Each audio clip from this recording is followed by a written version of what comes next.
आशा करता हूं आप सब बहुत अच्छे होंगे। मेरा नाम है सिद्धांत अग्निहोत्री। स्टडी ग्लोस पे आपका बहुत बहुत स्वागत है। आज हम नॉर्थ ईस्ट की बात करेंगे। देखिए, ये मैं एक नई सीरीज शुरू कर रहा हूं। अगर ये सीरीज को बहुत अच्छा प्यार मिला, आपने काफी सराहा, तो मैं सीरीज को आगे भी कंटिन्यू करूंगा। मैं केस स्टडी करने वाला हूं भारत के राज्यों की, भारत के बड़े बड़े शहरों की। कौन राज्य आगे है तो क्यों आगे। केस स्टडी का मतलब यही है कि उसकी सफलता का कारण क्या है, और अगर पीछे है तो क्यों पीछे, विफलता का कारण क्या है। तो केस स्टडी हम दुनिया भर के देशों की, शहरों की, भारत के राज्यों की, शहरों की करने वाले हैं। तो नॉर्थ ईस्ट से मैं शुरू करूंगा। नॉर्थ ईस्ट की सबसे खूबसूरत जगह जो आप जा सकते हैं, उस पर मैंने ऑलरेडी लेक्चर लिया है। ध्यान दीजिएगा, हिस्ट्री ऑफ नॉर्थ ईस्ट में नहीं कर रहा हूं, वो एक अलग टॉपिक है, उसको हम किसी और दिन समझेंगे। वैसे मैंने राज्यों का इतिहास कवर किया है। नॉर्थ ईस्ट की हिस्ट्री काफी बड़ी है, हालांकि इस लेक्चर में मैं थोड़ा बहुत आपको समझाऊंगा, लेकिन एकदम पूर्ण तरीके से नहीं। यहां पे जो मेरा फोकस होगा, नॉर्थ ईस्ट इतना खूबसूरत है।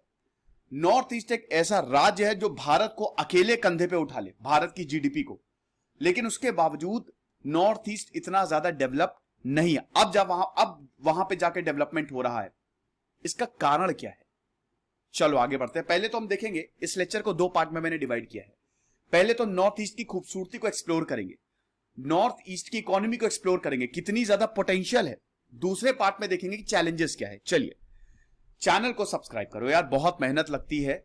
मैं डेली 10 से 12 लेक्चर्स आपके लिए लेके आता हूं, और आप एक सेकंड नहीं दे सकते, सब्सक्राइब नहीं कर सकते।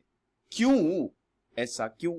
करो सब्सक्राइब, नोटिफिकेशन बेल दबाओ, इंस्टा पे मुझे फॉलो करो, कमेंट डिस्क्रिप्शन बॉक्स में लिंक दिया है, और खबरी ऐप पे मैं आ गया हूं। वहां पे मैं 5-6 मिनट की, जैसे ये लेक्चर काफी लंबा होगा तो वहां पे 5-6 मिनट शॉर्ट पे मैं समझाऊंगा, तो वहां पे आप मुझे फॉलो कर सकते हो। उसका भी लिंक डिस्क्रिप्शन बॉक्स में दिया है। 19,500 सब्सक्राइबर है, टेलीग्राम ग्रुप को ज्वाइन करो। ये है भारत, सबसे सारे जहां से अच्छा हिंदुस्ता हमारा। ये है नॉर्थ ईस्ट, ये है सिलीगुड़ी कॉरिडोर, जिसको चिकन नेक कॉरिडोर बोला जाता है। बहुत ही छोटा, आप देख रहे हो ना। अगर इसको काट दो, चाइना हमेशा यहीं पे नजर बनाता है, अगर इसको काट दो तो ये पूरा का पूरा एरिया गया हमारे पास से, ठीक है ना। ये पूरा का पूरा एरिया गया। तो नॉर्थ ईस्ट जो है वो, उसमें बेसिकली 8 स्टेट्स आती हैं, जिसको सिस्टर स्टेट्स बोलते हैं। कौन कौन सी? अरुणाचल प्रदेश आप देख रहे हो, सिक्किम आप देख रहे हो, त्रिपुरा, मिजोरम, नागालैंड, आसाम, मेघालय। और ये बेहद खूबसूरत है। क्यों? क्योंकि हिमालयन रेंज जो है वो यहां से शुरू होते हुए पूरा यहां से, और अरुणाचल प्रदेश से शार्प टर्न लेते हुए यहां पे, एक तो हिमालयन रेंज को कवर करता है। दूसरी, हिमालयन रिवर सिस्टम बेसिकली 3 नदियां हैं। पहली है गंगा, दूसरी है सिंधु नदी, और तीसरी है ब्रह्मपुत्र। तो ब्रह्मपुत्र जो है वो पूरा हिमालय से होते हुए नॉर्थ ईस्ट तक जाती है। समझ रहे हो ना। अरुणाचल प्रदेश हो गया, आसाम हो गया, फिर बांग्लादेश, बेहद खूबसूरत, ठीक है। तो नॉर्थ ईस्ट बहुत ही ज्यादा सुंदर है। नॉर्थ ईस्ट में सबसे बड़ा शहर कौन सा है? आसाम में। हालांकि आसाम की कैपिटल दिसपुर है, लेकिन सबसे बड़ा शहर जो है नॉर्थ ईस्ट में वो है गुवाहाटी। और जो नॉर्थ ईस्ट में जो टोटल पॉपुलेशन है, ठीक है, अगर हम बात करते हैं तो ज्यादा नहीं है, यहां पे बहुत ज्यादा लोग नहीं रहते हैं। 4.5 करोड़ के आसपास यहां पे लोग रहते हैं, टोटल पॉपुलेशन, ठीक है। बहुत ही खूबसूरत है।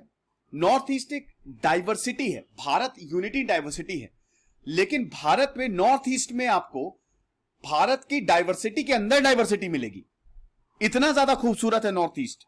मेरे पिताजी तो खुद दोस्तों 2-3 साल गुवाहाटी में रहे हैं। उनकी जो जॉब थी, मैनेजर थे, वो तो गुवाहाटी में थे। हालांकि मैं नॉर्थ ईस्ट नहीं जा पाया, मुझे जाना है, मुझे खूबसूरत नॉर्थ ईस्ट को एक्सप्लोर करना है। नॉर्थ ईस्ट सबसे बड़ी बात यह कि स्ट्रैटेजिकली हमारे लिए बहुत इंपॉर्टेंट है। देखिए, चाइना से जो बॉर्डर शेयर करता है वो हमारा नॉर्थ ईस्ट है। बांग्लादेश से भारत सबसे बड़ा बॉर्डर शेयर करता है, लेकिन आप देख रहे हो ना, ये वेस्ट बंगाल और पूरा मेघालय, त्रिपुरा, ये सब नॉर्थ ईस्ट। फिर म्यांमार से नॉर्थ ईस्ट जो है वो बॉर्डर शेयर करता है, ठीक है। तो इसीलिए हमारे लिए स्ट्रैटेजिकली ये बहुत ज्यादा इंपॉर्टेंट है। अब थोड़ा सा हिस्ट्री हम देख लेते हैं, नॉर्थ ईस्ट के इतिहास की बात कर लेते हैं। ये आप देखो, अरे यार रुको, आगे तो बढ़ो। ये मैं अपनी वो स्लाइड को कह रहा था, अटक जाता कभी कभी मेरा लैपटॉप। 3 लैपटॉप है मेरे पास। वैसे अब आपको ऐसा लगेगा यार नया लैपटॉप ले लो, वैसे बता दूं 3 लैपटॉप ऑलरेडी है मेरे पास। तो ये है, ये देखो, ये देख रहे हो ना, ये सिक्किम की कैपिटल गैंगटॉक है, फिर ये आसाम है, दिसपुर, गुवाहाटी, फिर ये मेघालय की कैपिटल शिलोंग है, फिर त्रिपुरा अगरतला, मिजोरम की आइजॉल है, मणिपुर की इंफाल है, नागालैंड की कोहिमा है, अरुणाचल प्रदेश की ईटानगर है। ओके, तो देखो यहाँ पे 2500 सालों से सिविलाइजेशन है, मतलब जो सिविलाइजेशन यहाँ पे फली फूली, मैंने बताया ना कि ये बड़ा फर्टाइल रीजन है, तो खेती बहुत बढ़िया हुई। तो यहाँ पे कुछ तो एम्पायर्स थे, इनफैक्ट चाइना से, देखिए ये वाला जो एरिया है ये पहले तिब्बत था ना, ठीक है, चाइना के कंट्रोल में नहीं था, लेकिन 1950 में चाइना में इसको कंट्रोल में ले लिया, और उसके बाद फिर चाइना की जो बाउंड्री है वो भारत से लगने लगी। 19th सेंचुरी 20th सेंचुरी में नॉर्थ ईस्ट स्टेट ब्रिटिश के अंडर आ गई। इसीलिए दोस्तों अब नागालैंड की ऑफिशियल लैंग्वेज इंग्लिश है। आप विश्वास नहीं करेंगे कि भारत के लोगों को यहां पे आने की अनुमति थी ही नहीं, ब्रिटिशर नहीं चाहते थे कि भारत यहां पे आए, तो नॉर्थ ईस्ट जो है वो ब्रिटिश के अंडर आ गया। आजादी के बाद फिर भारत ने एक एक करके नॉर्थ ईस्टर्न स्टेट्स को स्टेट में तब्दील कर दिया। अभी एक एक स्टेट्स की हम इंडिपेंडेंटली बात करेंगे। ओके, वैसे आपको बता दूं कि बहुत सारे किंगडम्स थे यहां पे, जैसे सिक्किम एक अलग किंगडम था 1971 में, मतलब 1975 में उसको एक स्टेट बनाया, और बहुत सारे नॉर्थ ईस्ट में वॉर भी झेले, जैसे एंग्लो बर्मीज वॉर जो है, एंग्लो बर्मीज वॉर जब हुआ तो पूरा का पूरा रीजन जो है वो ब्रिटिशर के अंडर आ गया, ब्रिटिश कंट्रोल के अंडर आ गया, ठीक है।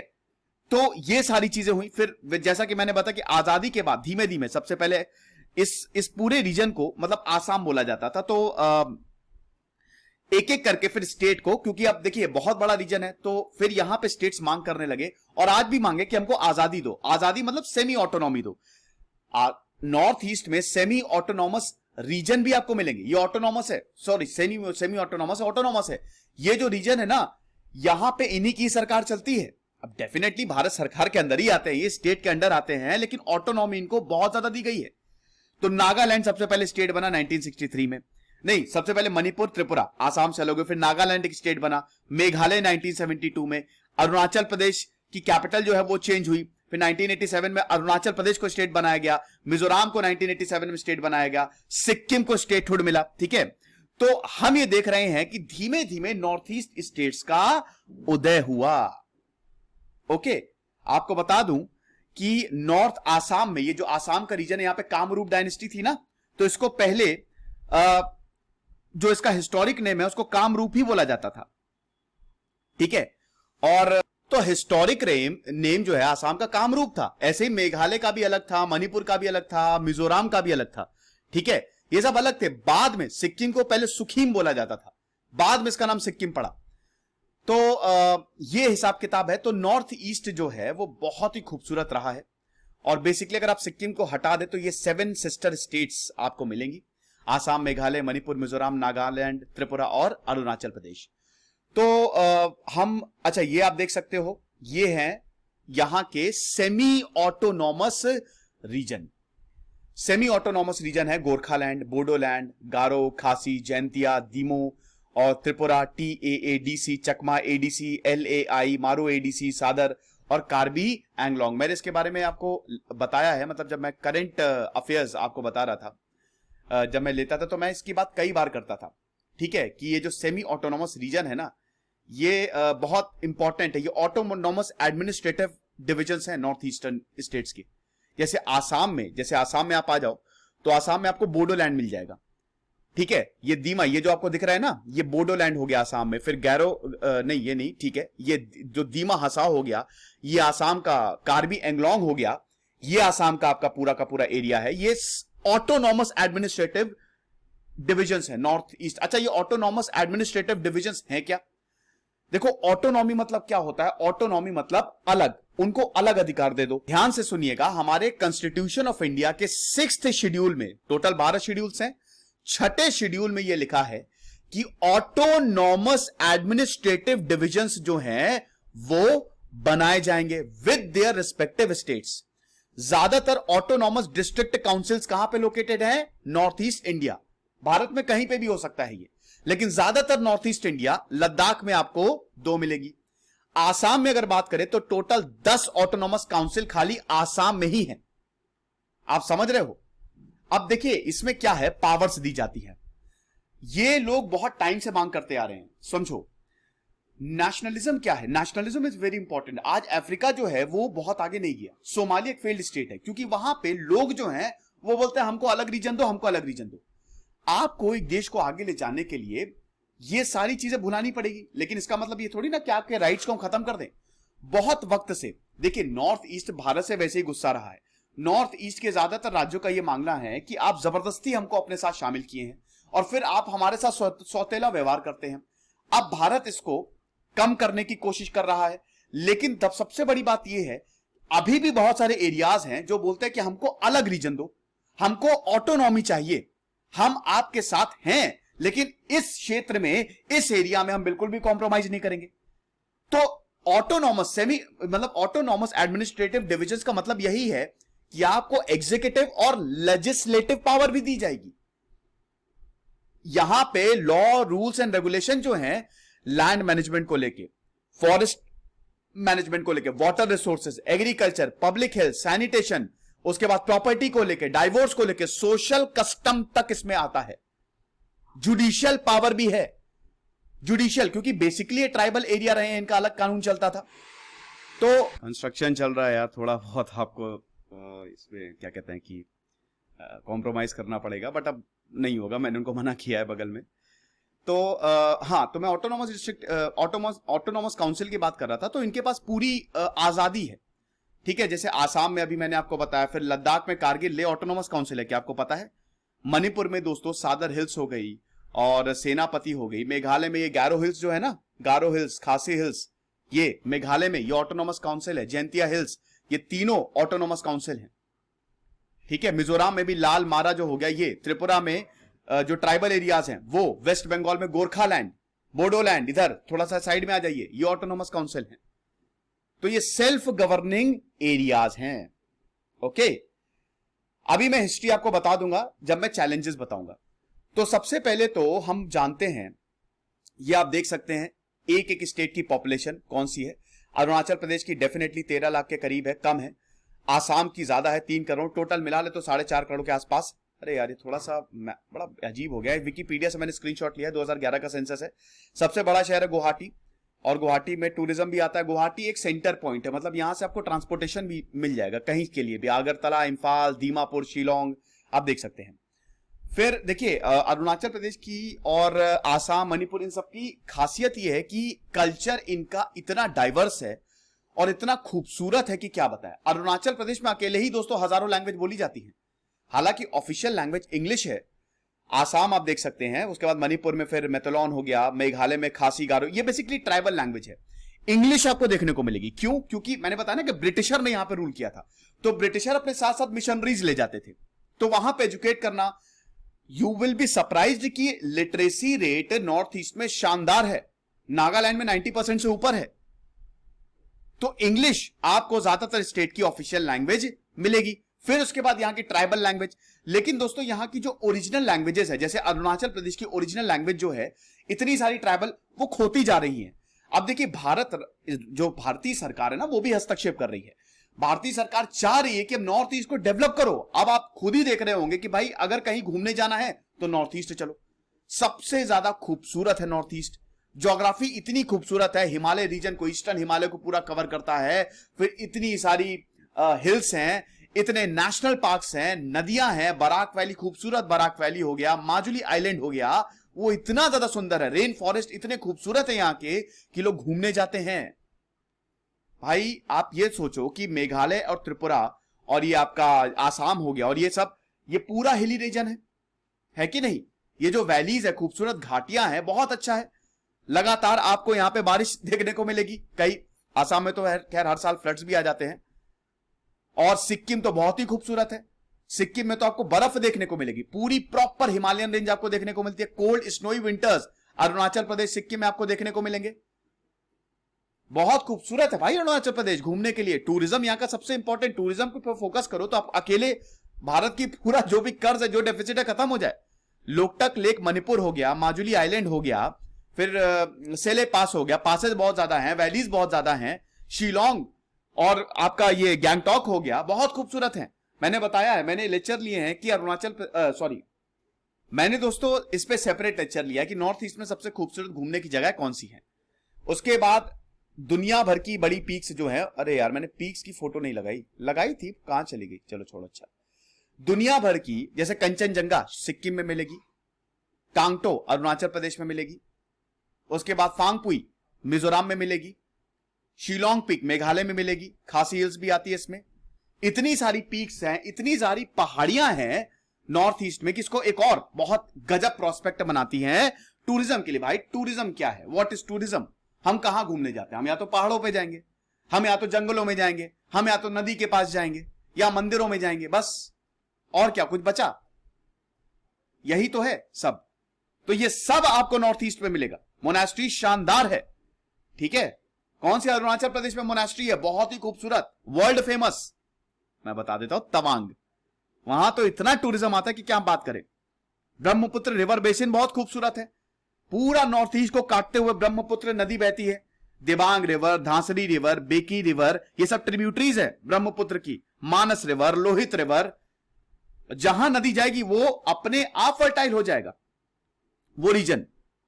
क्लाइमेट की बात करें तो नॉर्थ ईस्ट का क्लाइमेट बहुत ही ज्यादा खूबसूरत है, सब ट्रॉपिकल है। अब सब ट्रॉपिकल तो बहुत बारिश भी होगी। सब ट्रॉपिकल क्लाइमेट क्या होता है, ठीक है, ट्रॉपिकल क्लाइमेट मतलब बहुत जबरदस्त बारिश, जैसे अफ्रीका है। लेकिन सब ट्रॉपिकल दोस्तों ये एक तरीके से बारिश भी होगी और बढ़िया क्लाइमेट भी रहेगा, मतलब सारी चीजें सब जबरदस्त रहेंगी। हॉट समर्स मतलब ऐसा नहीं कि जब बारिश ही होती रहेगी, नमी, यहां पे आपको गर्मी भी देखने को मिलेगी और सर्दी भी देखने को मिलेगी। तो रेनफॉल, बारिश यहां पे अच्छी खासी होती है। सब ट्रॉपिकल क्लाइमेट है। मॉनसून यहां पे रिट्रीटिंग मॉनसून तो पूरा नॉर्थ ईस्ट से ही होके आता है। तो एग्रीकल्चर के लिए तो बहुत बढ़िया है। अभी अरुणाचल प्रदेश में दोस्तों कीवी बनाना शुरू किया था। दोस्तों अरुणाचल प्रदेश हो गया, आसाम, मणिपुर, यहां पे ऐसे एरियाज जो अनएक्सप्लोर्ड हैं, यहां खेती इतनी गजब की हो जाए क्योंकि क्लाइमेट बहुत सूटेबल है। कीवी अरुणाचल प्रदेश ने बनाना शुरू किया। कीवी बहुत महंगा आता है, वो एक ऐसा फल है जो 4 कीवी आपको 150-200 से कम नहीं मिलेंगे, लेकिन डोमेस्टिक प्रोडक्शन शुरू हो गया यहां पे। तो ऐसे बहुत सारे एरिया हैं जो शानदार हैं। चेरापूंजी जो है वो भी मेघालय में ही लोकेटेड है, जहां पे दुनिया में सबसे ज्यादा बारिश आपको चेरापूंजी मासवीराम में मिलेगी, है कि नहीं। 3 सीजन यहां पे देखने को मिलते हैं। क्लाइमेट की बात कर रहा हूं मैं, विंटर, समर और रेनी। तो इसीलिए मैंने बोला, शुरू में ही बोल दिया था कि डाइवर्सिटी में, भारत की डाइवर्सिटी के अंदर डाइवर्सिटी अगर आपको देखने को मिलेगी तो वो नॉर्थ ईस्ट में ही देखने को मिलेगी। इतना खूबसूरत है। टेम्परेचर बहुत ही, जो मौसम यहाँ का सुहावना रहता है। टेम्परेचर लगभग 28 से 35 डिग्री तक रहता है। मजा आती है, बहुत खूबसूरत। हां बारिश बहुत होती है, बारिश बहुत होती है नॉर्थ ईस्ट में। मासवीराम भी आपको यहां पे मिलेगा, बहुत बारिश होती है। नॉर्थ ईस्ट में मिनिमम 1000 मिलीमीटर रेनफॉल होती है। ब्रह्मपुत्र वैली तो 2000 से ज्यादा, तभी तो यहां पे फ्लड्स आ जाते हैं, बाढ़ आ जाती है। अर्थक्वेक भी हाई सीस्मिक जोन है, ये पूरा हिमालयी का रीजन ही हाई सीस्मिक जोन है। अभी आपने देखा कि आसाम में अर्थक्वेक आया 6.4 का। तो देखिए ऐसा है ना कि ये मेगा अर्थक्वेक प्रोन जोन है। फॉल्ट है, फॉल्ट आप समझते हो ना, क्रैक्स है, जमीन के नीचे क्रैक्स हैं, फॉल्ट्स हैं, जिसकी वजह से ये एरिया जो है वो हिलता रहता है। भाई देखो टेक्टोनिक प्लेट्स जो है हमारी, जो नीचे प्लेट्स हैं वो सिकुड़ती हैं, ठीक है, मतलब अंदर आती हैं और बाहर जाती हैं, मूवमेंट होता है। और जब ये मूवमेंट बहुत ज्यादा हो जाता है तो उससे वेव्स निकलती हैं, जो कि अर्थक्वेक के फॉर्म्स में हमको दिखती हैं। मैंने कई बार बताया, अर्थक्वेक पे लेक्चर लिया है, ठीक है ना, आप जरूर देखिएगा। तो यहां पे अर्थक्वेक जो है वो आते रहते हैं और यहां के लोग आदी हैं। हालांकि मेजर अर्थक्वेक अभी तक नहीं आया है, ठीक है। चलिए तो अब आगे बढ़ते हैं। अच्छा ये आप रिलीजन में देख लीजिए, सबसे ज्यादा आपको हिंदू मिलेंगे यहाँ पे 58% आपको हिंदू मिलेंगे, कम है वैसे। इस्लाम 23, क्रिश्चियनिटी यहां पे ज्यादा है, क्योंकि देखिए मिशनरीज आते थे, जब क्रिश्चियंस यहां पे आए तो बहुत सारे लोग क्रिश्चियनिटी में कन्वर्ट हो गए। बुद्धिज्म, तवांग मोनेस्ट्री आपको यहां पे मिलेगी अरुणाचल प्रदेश, बहुत ही खूबसूरत। तो ये रिलीजन का मतलब देख सकते हैं डाइवर्सिफाइड है रिलीजन भी, ऐसा नहीं कि एक ही रिलीजन यहां पे है। अब हम बात करते हैं दोस्तों, नॉर्थ ईस्ट क्यों इतना खूबसूरत और कितनी ज्यादा पोटेंशियल है नॉर्थ ईस्ट में, ये हमको देखना है। देखिए सबसे पहली बात तो है एग्रीकल्चर। फ्लोरा एंड फौना यहां का शानदार है। यूनेस्को वर्ल्ड हेरिटेज साइट आपको यहां पे देखने को मिलेगी। फ्लोरा की बात करें दोस्तों तो 51 फॉरेस्ट टाइप, जिसमें से 6 मेजर है। Tropic, moist, deciduous. डेसिडुअस आप समझते हो पर्णपाती, मतलब जो अपने पत्ते गिरा देते हैं, जैसे पतझड़ आएगा अपने पत्ते गिरा देंगे, बारिश होगी तो अपने वो वापस आ जाएंगे। फिर एक होता है एवरग्रीन। एवरग्रीन मतलब जैसे अफ्रीका में, अमेजोन में वो सालों भर उनमें पत्ते रहेंगे, एवरग्रीन है, वो हमेशा ग्रीनरी रहेगी। सेमी एवरग्रीन, वेट एवरग्रीन, सब tropical forest, temperate forest, alpine forest. दोस्तों ये सब मैंने कवर किया, आप ज्योग्राफी जीसी लोंग पढ़ लीजिएगा। तो आप समझिए कि जो पूरी दुनिया में फॉरेस्ट मिलते हैं अकेले आपको यहां पे मिल जाएंगे। इन फॉरेस्ट पे आपको 8,000 से 15,000 स्पीशीज फ्लावरिंग प्लांट की मिलेगी। तो आप समझिए कि फ्लोरा की बात करें तो बहुत ज्यादा डाइवर्स है। फौना की बात कर लेते हैं, जानवर। बर्ड प्रिजर्वेशन ने तो यह बोला है कि आसाम प्लेन और ईस्टर्न हिमालय में यह एंडेमिक बर्ड एरिया है। एंडेमिक बर्ड एरिया क्या होता है? एंडेमिक बर्ड एरिया वो होता है जो कि बर्ड कंजर्वेशन के लिए इंपॉर्टेंट है, जो बहुत ही ज्यादा जरूरी है चिड़ियों को सुरक्षित करने के लिए, और जो इनके लिए एंडेमिक हैं, मतलब जो नेटिव हैं, जो यहीं से ही निकली हैं। ठीक है, तो यानी कि बहुत सारी चिड़ियां तो यहीं से, आसाम और अरुणाचल प्रदेश से, तो ये एरिया तो एंडेमिक बर्ड एरिया है। तो फौना की तो आप बात ही छोड़ दीजिए, क्योंकि जानवरों की स्पीशीज, चिड़ियों की स्पीशीज आपको यहां पे बहुत ज्यादा मिलेगी, यानी कि जानवरों के लिए भी ये स्वर्ग है। नेशनल पार्क्स आपको यहां पे बहुत ज्यादा मिलेंगे। नामडाफ हो गया, और मानस हो गया, काजीरंगा हो गया, और उसके बाद फिर खनजेंग डोंगजा हो गया। इसका नाम मैं नहीं ले पाता हूं, ये तो खैर UNESCO mixed world heritage site में भी आता है। वैसे आपको बता दूं कि ज्यादातर जो, जैसे नामडाफ हो गया, नामडाफ तो नहीं, आपका मानस नेशनल पार्क जो कि आसाम में, वो यूनेस्को वर्ल्ड हेरिटेज साइट में है। Kaziranga UNESCO world heritage site में है, और उसके बाद ये खनजेंगजोंगजा, इसका नाम मैं नहीं ले पाता हूं यार, ये भी मिक्स्ड वर्ल्ड हेरिटेज साइट में है। ठीक है, फिर मौलिंग नेशनल पार्क हो गया अरुणाचल प्रदेश में। इतने सारे नेशनल पार्क है कि आप पूछते भी स्टैटिक में है, आप परेशान हो जाते होंगे याद करते करते, इतने ज्यादा नेशनल पार्क है यहां पे। ओरांग नेशनल पार्क तो आसाम में आपको बहुत ज्यादा मिलेंगे, मिजोरम में, फिर अरुणाचल प्रदेश में, क्योंकि पूरा हिली एरिया है ना। तो सोचिए टूरिज्म के लिए, प्रिजर्वेशन के लिए कितना जरूरी है नॉर्थ ईस्ट। भारत में कितने स्टेट्स हैं जहां पे आपको इतने ज्यादा नेशनल पार्क मिलेंगे? बहुत सारे एथनिक ग्रुप्स यहां पे आपको मिलते हैं जो हमेशा से ही यहां पे थे। 220 से ज्यादा एथनिक ग्रुप्स आपको मिलते हैं। क्या आपको पता है अरुणाचल प्रदेश का जो पहाड़ी एरिया है, मेघालय, मिजोरम, नागालैंड, वो मतलब यहां पे आपको इतने सारे एथनिक ग्रुप्स मिलेंगे। इसमें आदिवासी हो गया, आसामीज हो गया, बंगाली हो गया, भूटिया हो गया, बोडो हो गया, और देवरी, इतने सारे हैं कि क्या बताएं। 220 बहुत हो गए। ट्राइबल पॉपुलेशन यहां पे बहुत ज्यादा है। कल्चर तो खूबसूरत है यार, ये देखो ना कल्चर। अरे यार आगे नहीं बढ़ता है तो अटक जाता है। ये देखो कल्चर यहां का, है ना। ऐसे डांस फॉर्म आपको, ये न्यूकू है, ऐसे डांस फॉर्म आपको बहुत ज्यादा मिलेंगे, और अपनी क्यूजीन्स के लिए भी बहुत ज्यादा फेमस है। राइस, फिश, मीट, वेजिटेबल्स, इन सब के लिए भी नॉर्थ ईस्ट बहुत ज्यादा फेमस है। यहां की जो क्यूजीन्स है, हालांकि नॉनवेज खाते हो तो ज्यादा बेटर है। और आर्ट हो गया, आर्ट एंड कल्चर बहुत ज्यादा यहां पे। मणिपुरी का डांस फॉर्म बहुत फेमस है। क्लासिकल डांसेस ऑफ इंडिया में मणिपुरी डांस हो गया, सत्री जो कि आसाम में होता है, that is identified. Classical dance में आपको ये दिखाया जाता है। फिर बैम्बू हो गया, केन वुड कार्विंग हो गया, ये भी बहुत ज्यादा फेमस है अगर आर्ट की बात करें। ट्रेडिशनल आर्ट जो वांचो डांसेस हो गया, फिर मिशमी डांस हो गया। अरुणाचल प्रदेश में देखिए डांसेस बहुत ज्यादा, अरुणाचल प्रदेश में ही कम से कम 10 से ज्यादा आपको डांसेस मिल जाएंगे। वांचू हो गया, मिशमी हो गया, बुइया हो गया, ये सब अरुणाचल में। आसाम में सत्री हो गया, बिहू डांस हो गया, मणिपुर में मणिपुरी डांस हो गया, चालोम हो गया, मेघालय में भी ऐसे वंगला हो गया, लाहू हो गया। तो ऐसे मिजोरम, नागालैंड, सिक्किम, आपको ढेर सारे डांस मिलेंगे, और खूब फेस्टिवल्स होते हैं। Music, north east is the hub of different genres of music. दुनिया, जो भारत की म्यूजिक में डाइवर्सिटी है ना, यहां पे आपको मिलेगी। यहां पे हर ट्राइब का अपना हेरिटेज है, फोक म्यूजिक का, लोक गीत का, लोक डांस का, लोक नृत्य जिसको बोलते हैं। भूपेन हजारिका जिनको इंटरनेशनल फेम मिला है, आसाम के बेहतरीन सिंगर यहीं से आते हैं। प्रतिमा बरुआ हो गई, जुबी गर्ग जो अभी पेपॉन हो गया, बहुत गजब गजब सिंगर्स यहां से आते हैं। लिटरेचर, आसाम में लिटरेचर्स आपको शानदार मिलेंगे। फोक टेल्स यहां पे देखने को मिलेगी। हिस्ट्री यहां की कमाल है कि नहीं।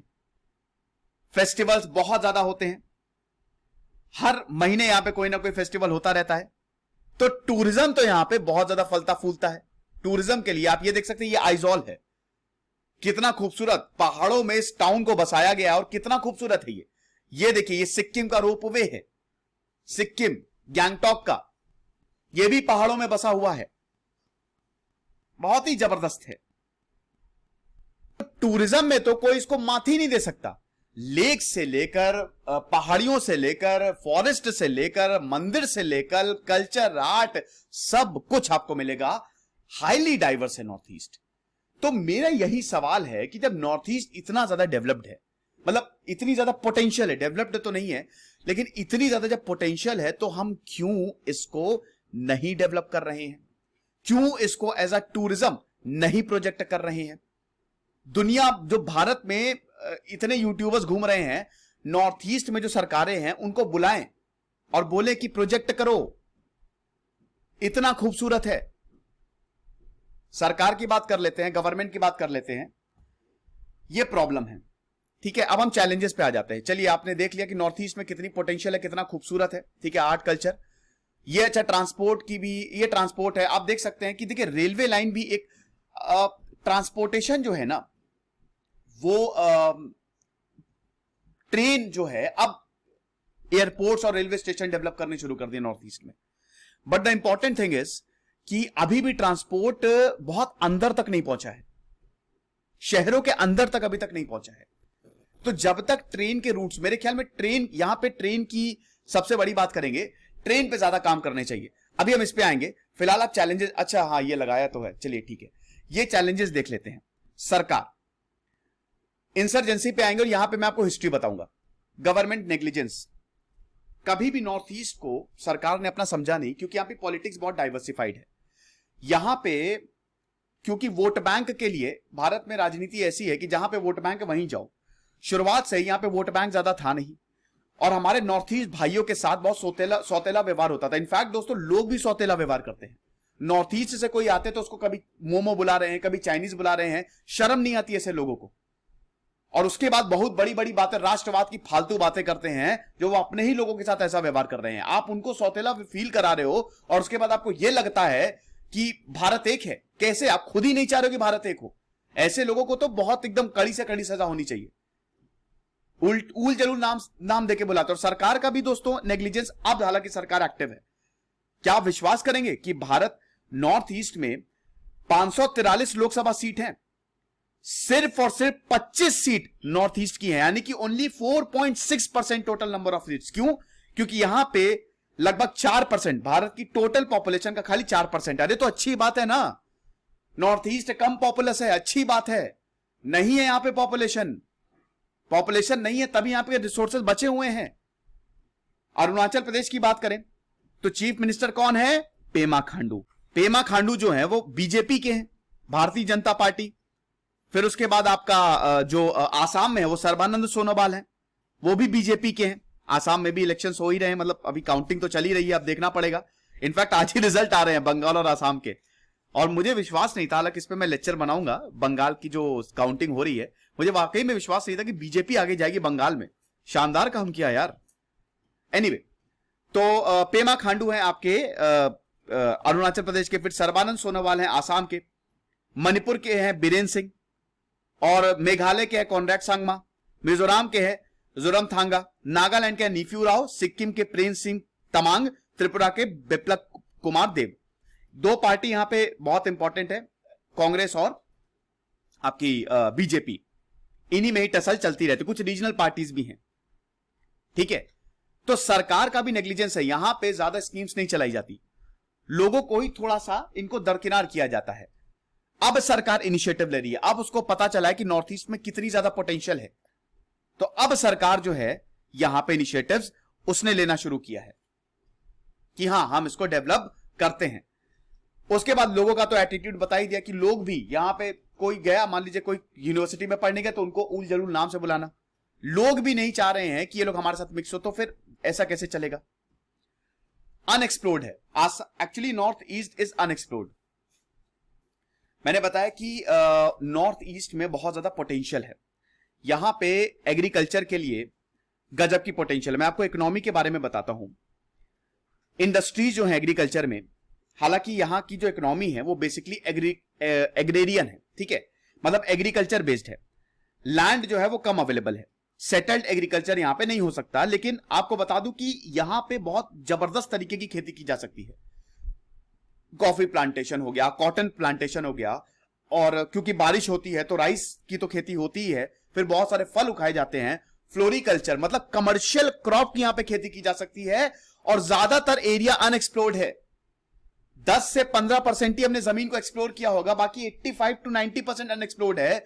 खजाना गड़ा है वहां पे, और नेचुरल रिसोर्सेज भी यहां पे आपको नॉर्थ ईस्ट में बहुत ज्यादा मिलेंगे। ठीक है, पैडी फील्ड्स आपको मणिपुर में बहुत बड़ी है, टी गार्डन है, और भी ज्यादा हो सकता है। आसाम में टी गार्डन, आसाम की चाय बहुत फेमस है, टेरेस फार्मिंग होती है, लेकिन इसको हम और ज्यादा एक्सपैंड कर सकते हैं। ठीक है, यह चीज है। अब उसके लिए आपको ट्रांसपोर्टेशन को बढ़ाना पड़ेगा। अब ट्रांसपोर्टेशन पे हम आ जाते हैं। हालांकि आप देख सकते हैं कि ये एयरपोर्ट है, लेकिन दैट्स नॉट इनफ। आप आसाम जाइए, और आसाम से फिर आपको जो है वो ट्रांसपोर्ट मिलेगा। ये एयरपोर्ट है, लेकिन मेरे ख्याल में रेलवे नेटवर्क को ज्यादा बढ़ाना चाहिए। अभी रेलवे नेटवर्क दोस्तों आसाम तक ही है, उसके बाद या तो आप बस से जाइए, बस से क्या, या फिर आप टैक्सी करके जाइए। तो जहां पे रेलवे जाएगी, हालांकि यहां पे टॉय ट्रेन चलती हैं। नॉर्थ ईस्ट की बात करें तो north east frontier railway zone of Indian railway इसके अंदर आता है। ये तो मणिपुर, मेघालय, मिजोरम, सिक्किम को ये कनेक्ट करता है। हालांकि 2017 तक ये डिस्कनेक्टेड था, अब जाके यहाँ पे नई रेलवे लाइंस बिछाई गई, आप देख सकते हैं ना। ठीक है ना, ये देखिए, ये जो ट्रंक रूट्स हैं, ये आपके ट्रंक रूट्स हैं, मेन रूट्स। ठीक है, ये वाला, ये आप देखिए कहां तक जा रही है, ये पूरा डिब्रूगढ़ तक जाएगी। लेकिन उसके बाद फिर ये गॉज कन्वर्जन हो जाता है, मतलब छोटी छोटी लाइनें बढ़ जाती है। टॉय ट्रेन आपको यहां पे मिलेंगी। टॉय ट्रेन बहुत बढ़िया है, आप एक्सप्लोर कर सकते हैं, नो डाउट। छोटी ट्रेन जो छोटी लाइन पे चलती हैं, लेकिन मेन आपको रेलवे लाइन प्रॉपर बिछानी पड़ेगी, वो काफी टाइम लेती हैं। तो 2017 के बाद रेलवे लाइंस बिछाने का यहां पे काम हो रहा है। हालांकि अभी बहुत सारे प्रोजेक्ट्स भी चलाए जा रहे हैं। तो मेरे ख्याल में नॉर्थ ईस्ट में सबसे बढ़िया रहेगा कि हर जगह रेलवे की कनेक्टिविटी दे दो, फिर देखो कैसे डेवलप होता है। अब इससे होगा क्या ना, कि इससे जो मालगाड़ियां हैं वो भी नॉर्थ ईस्ट उन एरिया तक पहुंचेंगी, नॉर्थ ईस्ट के जो जहां पे बहुत पोटेंशियल है। जैसे अरुणाचल प्रदेश में की भी बहुत बढ़िया उग रहा है एरिया पे, तो वहां पे एक डेडिकेटेड फीड कॉरिडोर बना दो। हालांकि वो डीएफसी तो खैर चलिए, टरेन ऐसी है ना, देखिए नॉर्थ ईस्ट में टरेन ऐसी है, पहाड़ों को काटना पड़ेगा आपको, खर्चा भी पहाड़ों को काटना पड़ेगा, जंगलों को काटना पड़ेगा, खर्चा भी बहुत ज्यादा होगा। फिर लोग जो है ना, लोगों को भी अपना एटीट्यूड चेंज करना पड़ेगा। सब कुछ सरकार की गलती नहीं है। जैसे मैंने बताया पे ऑटोनोमस काउंसिल है, लैंड मैनेजमेंट का पूरा उनका हिसाब किताब है। तो यहां पे लोगों को भी वेलकम करना पड़ेगा कि आप आओ, डेवलपमेंट प्रोजेक्ट चलाओ, आप डेवलप कर सकते हो, आप रेलवे लाइंस बिछाओ, क्योंकि अल्टीमेटली यहां पे सबसे ज्यादा जो होगा वो फायदा इनको होगा। कोई प्रॉपर यूनिवर्सिटी नहीं है, अच्छी यूनिवर्सिटीज बनानी पड़ेगी। लेकिन वही मैंने बताया ना कि यहां पे जो लैंड मैनेजमेंट है, जैसे आर्टिकल 370 जो है वो कश्मीर के लिए था, आर्टिकल 371 यहां के लिए चलता है, नॉर्थ ईस्ट के लिए चलता है। आप ज्यादा हस्तक्षेप नहीं कर सकते, सरकार ज्यादा हस्तक्षेप नहीं कर सकती।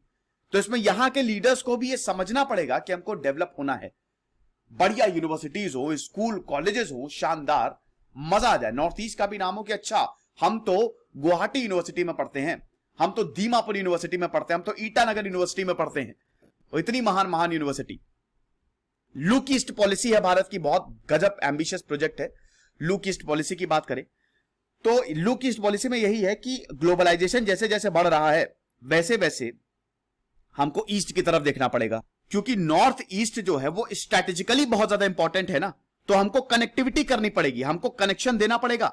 जैसे अभी जो है, जो रोड नेटवर्क है वो लगभग 377,000 किलोमीटर का है, जो कि खाली 9.94% जो भारत में टोटल रोड है उसको कंट्रीब्यूट करता है। लेकिन और ज्यादा कनेक्टिविटी तो अभी बहुत सारे एरियाज है जहां पे प्रॉपर कनेक्टिविटी नहीं है।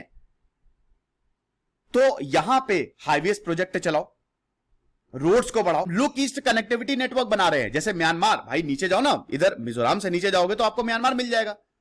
तो अब ये देखो कि म्यांमार में हम कलादान रिवर है तो हम सितवे पोर्ट बना रहे हैं वहां पे, ताकि हमारा हम चाइना को काउंटर कर सके, और हमारा जो क्या कहते हैं कि चिकन नेक कॉरिडोर को भी बाईपास करके, मतलब देखिए यहां पे बाईपास ये थोड़ा छोटा है ना, और यहां पे टाइम लगता है, वक्त लगता है यहां पे जाने में, तो इसको बाईपास करके सीधा हम यहां से हमको पैसेज मिलके हम आसानी से नॉर्थ ईस्ट पे जा सके, वक्त कम हो। इंडिया म्यांमार बॉर्डर जो है वो बहुत बड़ा है, वो लगभग 1500 किलोमीटर का बॉर्डर है, और हम इंडिया मतलब north east, Bangladesh, west Bengal, north east, ये मिलके कनेक्टिविटी नेटवर्क बना रहा है। इससे बढ़िया कुछ होगा? और इसमें म्यांमार भी शामिल है। तो इसीलिए ढेर सारे नेटवर्क से जो हैं वो चल रहे हैं। तो कहने का मतलब यही है कि यहां की इकोनॉमी को अगर हमको बहुत अच्छे से, तो एक तो ट्रांसपोर्टेशन बहुत बढ़िया, फिर एक्सप्लोर हमको करना है, जितना ज्यादा हो सके हमको एक्सप्लोर करना पड़ेगा, क्योंकि ज्यादातर नॉर्थ ईस्ट जो है वो अनएक्सप्लोर्ड है। अब वो तभी होगा जब ट्रांसपोर्टेशन, नेटवर्किंग बहुत बढ़िया हो। अब दोस्तों हम सबसे इंपॉर्टेंट पार्ट पे आते हैं। सबसे बड़ा चैलेंजेस, अब तो ये घट रहा है, लेकिन insurgency, yes insurgency. North east में दोस्तों इंसर्जेंसी आज से नहीं, जब से भारत आजाद हुआ है तब से है, ठीक है। और ये लोग चाहते हैं कि अभी तो नहीं, अब तो काफी ज्यादा चीजें जो है वो सुधर गई हैं, लेकिन ये लोग चाहते हैं कि कुछ एरियाज को काट के अलग कर दिया जाए। और इसके लिए लगातार प्रोटेस्ट होते रहे हैं, आज से नहीं बहुत वक्त से। जैसे आसाम में भी हो गया, आसाम हो गया, मेघालय, नागालैंड, बहुत दिक्कत। एथनिक और कल्चरल एस्पेक्ट्स यहां पे इग्नोर किए गए, इसीलिए लोग और ज्यादा कट गए। यहां पे देखिए नॉर्थ ईस्ट में आपको पॉवर्टी, अनएम्प्लॉयमेंट काफी ज्यादा देखने को मिलेगा, है ये। क्योंकि मैंने बताया ना, अब जाके सरकार ध्यान दे रही है, लेकिन पहले सरकार ध्यान ही नहीं देती थी। अब इसका रीजन ये भी है ना कि यहां के लोग भी कट गए, यहां के लीडर्स ने भी बहुत ज्यादा कोशिश नहीं की कि हमको उनके साथ रहना है। आसाम की बात करते हैं, आसाम को सबसे पहले इंसर्जेंसी में आसाम, अब ये पहला स्टेट है नॉर्थ ईस्ट का आजादी के बाद, सबसे पहला। उससे पहले मैं इतिहास नहीं बताऊंगा, मैं इंसर्जेंसी बताऊंगा। सबसे पहला स्टेट है भारत का, मतलब नॉर्थ ईस्ट का। पहले तो पूरा का पूरा अनडिवाइडेड आसाम में सब कुछ आता था, और इंसर्जेंसी की सबसे लॉन्गेस्ट हिस्ट्री आसाम की ही है। नागा और मिजो इंसर्जेंसी ये सबसे पहले आई। नागा और मिजो ने बोला कि हमको अपने राइट चाहिए, हमको अलग अपना स्टेट चाहिए। आसाम में उल्फा का उदय हुआ, United liberation front of Assam. 1979 में बहुत दिक्कतें हुई थी, ठीक है, नेल्ली मसैकर हुआ था। फिर इस अभी जो सीएए आप देख रहे हैं ना, बहुत सारे बांग्लादेश लिबरेशन वॉर के बाद बहुत सारे लोग आसाम में आ गए थे। लोगों ने फिर जब इलेक्शन होना था 1980s में, तो लोगों ने विद्रोह कर दिया। लोगों ने बोला इतने सारे लोग आसाम में आ गए हैं, हमारा कल्चर खत्म हो जाएगा, फिर आसाम को लिबरेट कराओ। United liberation front of Assam का उदय हुआ 1979 में, और एक इंडिपेंडेंट आसाम बनाया जाएगा। अब उसमें दोस्तों उल्फा को हेल्प मिली नागालैंड के एनएससीएन से, म्यांमार के केआईए से, और पाकिस्तान की तो इस समय 1979 आ गया, 1977 में जिया उल हक आ गए। तो वो तो ब्लीड इंडिया विद 1000 कट्स, जहां पे भी इंसर्जेंसी आईएसआई सपोर्ट करेगी। तो आसाम का जो मूवमेंट है बहुत तेजी से आगे बढ़ा, लेकिन फिर भारत सरकार ने इसको कंट्रोल किया, और Assam accord, historic Assam accord 1985 को साइन किए गए। ऐसे ही बोडो मूवमेंट भी रहा आसाम में। ऑल बोडो स्टूडेंट यूनियन 1967 में बना। बाद में बोडो को ऑफिशियल लैंग्वेज रिकॉग्नाइज किया गया, और बोडोलैंड भी अब आप देख ही रहे हैं कि वो एक ऑटोनोमस काउंसिल है। ऐसे ही मणिपुर में भी हुआ। हालांकि अब देखिए, अब आसाम में आपको इंसर्जेंसी नहीं मिलेगी, लगभग ना के बराबर है। मणिपुर में भी यही हुआ। मणिपुर जो 25% है, ठीक है, वहां पे 75% पॉपुलेशन रहती है। बाकी 75% जो मणिपुर का एरिया है वो हिली एरिया है, वहां पे रहना थोड़ा सा मुश्किल है। मैती कम्युनिटी आपको यहां पे ज्यादा देखने को मिलेगी। तो मैती इंसर्जेंसी 1960s में हमको देखने को मिलती है, और बाद में फिर यूनाइटेड लिबरेशन फ्रंट 1964 में इसका उदय हुआ। आसाम में पूरे भारत में सबसे ज्यादा इंसर्जेंट ग्रुप आपको आसाम में देखने को मिलेंगे। पीपल लिबरेशन आर्मी बन गई थी यहां पे 1978 में, आपको पता है। इतने सारे इंसर्जेंट ग्रुप आ गए थे कि भारत सरकार एक बार कंफ्यूज हो गई थी। अजीत डोभाल गए थे नॉर्थ ईस्ट को देखने, अजीत डोभाल को भेजा था, और अजीत डोभाल इतनी जबरदस्त तरीके से अंदर फूट डाल के आ गए थे कि क्या बताएं। बाद में जो है सरकार और जो एनएससीएन के लोग, national socialist council of Nagaland, और बाकी और भी स्टेट्स, मतलब बाकी और भी इंसर्जेंट ग्रुप टेबल पे बैठे, तब जाके मैटर रिजॉल्व हुआ। और आज बहुत सारे इंसर्जेंट, अच्छी बात है कि आज शांति है, आज टूरिज्म वहां पे फल फूल रहा है। और ज्यादातर जो इंसर्जेंट ग्रुप के लीडर्स थे, they are in active politics, वो मेंबर हैं लेजिस्लेटिव असेंबली के। नागालैंड में भी दोस्तों यही हुआ। नागालैंड में तो सबसे बुरी हालत हुई। सबसे पहले नागालैंड जो था वो ब्रिटिश के पास था, और जैसे ही भारत को आजादी मिली, नागालैंड ने बोला अब हमको अलग चाहिए, हम अलग नागालैंड बनाएंगे। तो नागालैंड नेशनल नागा काउंसिल जो है 1946 में सेटअप किया गया, ठीक है, कि सोशल और अपलिफ्टमेंट होगा नागा लोगों का। धीमे धीमे ये और आगे बढ़ा, लेकिन दोस्तों एक्टिविटी इतनी ज्यादा खतरनाक हो गई कि नागालैंड के में भी काफी सारे ग्रुप्स आ गए। इसमें सबसे बड़ा था national socialist council of Nagaland, NSCN. कि हमको भारत सरकार के साथ रहना ही नहीं है, और इन्होंने हथियार उठा लिए। बाद में 1988 आते आते NSCN 2 में स्प्लिट हो गया। एक NSCN के, जो कि SS खपलान, के फॉर खपलांग, SS खपलान जो बहुत बड़े लीडर थे वो लीड कर रहे थे।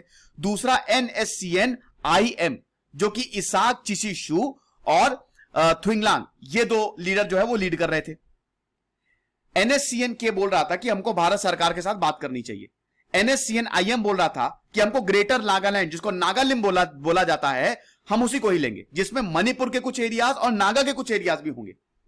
फाइनली हम ये देखते हैं कि नागालैंड पीस अकॉर्ड 2015 में हिस्टोरिक पीस अकॉर्ड साइन हुई। उस समय नरेंद्र मोदी जी थे, और वो तो मानना पड़ेगा कि बीजेपी सरकार ने यह बहुत बढ़िया काम किया। तो फाइनली सरकार, इंडियन गवर्नमेंट और NSCN IM टेबल पे बैठे। अच्छा सॉरी, NSCN के, यार आई एम रियली सॉरी, मुझसे गलती हो गई। NSCN IM बोलने लगी कि हम इसको खत्म करते हैं। NSCN के ने रिजेक्ट किया, अभी तक वो रिजेक्ट कर रहे हैं। तो फिलहाल नागालैंड में भी अब डेवलपमेंट शुरू हो गया है। यहां पे जो एरिया जो बड़े सेंसिटिव थे, क्योंकि अब एक ग्रुप जो है NSCN का, वो अब सरकार के साथ है और वो एक्टिव पॉलिटिक्स में इन्वॉल्व है। त्रिपुरा में भी same to same, Tripura national volunteer जो है उनका 1989 में उदय होता है, लिबरेशन फ्रंट का उदय होता है। लेकिन फिर यहां पे वही बता रहे हैं कि जैसे जैसे भारत सरकार ने हाथ आगे बढ़ाया, बातचीत से मामले हल किए गए हैं। भारत सरकार ने यह बहुत अच्छा कदम लिया। जैसे सिक्किम में क्या हुआ था, सिक्किम के राजा ने विद्रोह कर दिया था कि हम तो अलग सिक्किम बनाएंगे। भारत सरकार ने फिर उसके बाद यहां पे अपनी सेना भेजी। सिक्किम की एक बहुत अलग कहानी, जबरदस्त कहानी, किसी हम और दिन बात करेंगे। तो यहां पे बातचीत से मामला हल किया, हथियार किसी ने नहीं उठा, अच्छी बात है। मेघालय में भी दोस्तों, मेघालय में भी गारो, खासी, जांतिया। मेघालय में 3 हिल्स इंपॉर्टेंट है, गारो, खासी, जांतिया, याद रख लीजिए, एग्जाम में पूछा जाता है। तो इसको आजाद कराने के लिए एक नेशनल लिबरेशन काउंसिल का उदय होता है। GNLA, गैरो के लिए गैरो नेशनल लिबरेशन आर्मी का उदय होता है। लेकिन फिर धीमे धीमे इसको भी हमने कंट्रोल किया, और अब ये ना के बराबर है, अभी भी एग्जिस्ट करते, लेकिन ना के बराबर। अरुणाचल प्रदेश को तो सबसे बड़ी दिक्कत है चाइना तो उसको अपना ही पार्ट बताता है।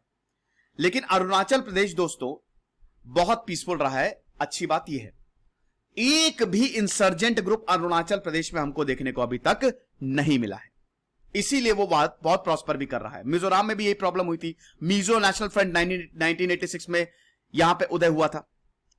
भारत ने सिक्योरिटी मेजर्स लिए थे। आसपा जो है 1958, अभी तक अब जाके हटाया कुछ एरिया से। UAPA 1961 में लगाया, सेंट्रल फोर्सेस को डिप्लॉय किया। अब ऐसे थोड़ी ना, आप कैसे आप खुद समझो कि हम कैसे यहां पे इतने बड़े स्टेट को जाने दें, ऐसा थोड़ी ना होता है। वो तो भारत का हिस्सा है ना। सिक्किम की बात करें तो सिक्किम भी बहुत पीसफुल रहा, वहां पे इंसर्जेंट ग्रुप देखने को नहीं मिला। सिक्किम एक अलग एम्पायर था, और फाइनली हम देखते हैं कि सिक्किम को भी मतलब काफी पीसफुल और भारत के साथ आया। तो ये केस स्टडी थी नॉर्थ ईस्ट की। आई होप आपको पसंद आया होगा। अब देखिए, अगला लेक्चर मैं तभी बनाऊंगा जब आप इसको बहुत ज्यादा प्यार देंगे, इसको 1 लाख से ऊपर व्यू 3-4 दिन में आ जाए। चलिए, ऐसी बात नहीं है, ऐसा कुछ नहीं है। मैं अगला लेक्चर बनाऊंगा, लेकिन दोस्तों इसके रिस्पांस पे डिपेंड करेगा, वो क्या रिस्पांस रहता है। कमेंट बॉक्स में मुझे बताइए कि आपको कौन से शहर की, कौन से स्टेट की केस स्टडी चाहिए। खुश रहिए, पढ़ते रहिए। इधर से सिद्धांत अग्निहोत्री साइनिंग ऑफ।